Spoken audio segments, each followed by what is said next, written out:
კლოდ მონემ თავის ნამუშევრებში დროის მსვლელობა ასახა, რათა უკეთ გაეგოს სინათლისა და ფერის არსს. ხელოვანმა დრო სერიებზე მუშაობით აღბეჭდა. მისი ტილოები ნათლად წარმოაჩენენ მხატვრის განზრახვას ერთი და იგივე მოტივი სეზონებისა და დღის სხვადასხვა მონაკვეთში აღბეჭდოს. მონემ სინათლის ცვალებადობა და კონტრასტი გამოიყენა იმისთვის, რომ დრო ტილოზე აღქმადი და ხილული გაეხადა. 1898 წელს მან აქტიურად დაიწყო თივის ზვინების ხატვა. ამ განმეორებადი სერიის მიზანი იყო სინათლისა და ატმოსფეროს სხვადასხვა ეფექტის ჩვენება სხვადასხვა დღეებში, სეზონებსა და ამინდის პირობებში.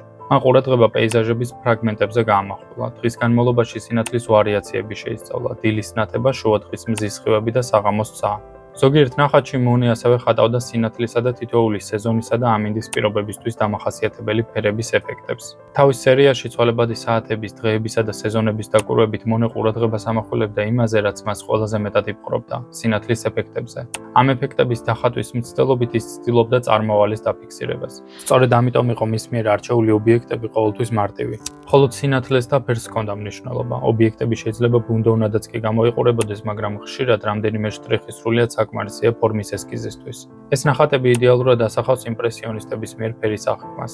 იმის ცოდნით, რომ ყველა ფერს აქვს საპირისპირო, იმპრესიონისტმა მხატვრებმა თითოეული ტონი მის დამატებით ფერთან შეახამეს, რათა გამოეკვეთათ იგი. თვალი თავისთავად ამცირებს კონტრასტის დარღვევას და ოპტიკურ ნაზავს მართავს დამატებითი ტონების საფუძველზე. ეს საშუალებას აძლევს მხატვრის პალიტრას გაქრეს, თვალი კი თავად ასრულებს ფერების შერევას. ეს იდეა ფრანგმა მეცნიერმა მიშელ ეჟენ შევრეულმა თავის ფერთა ერთდროული კონტრასტის კანონში ჩამოაყალიბა, რამაც როგორც იმპრესიონისტები, ასევე პუანტილისტები შთააგონა. შენ რომელ ტილოს გამოარჩევდი კლოდ მონეს შემოქმედებიდან? დაწერე კომენტარებში.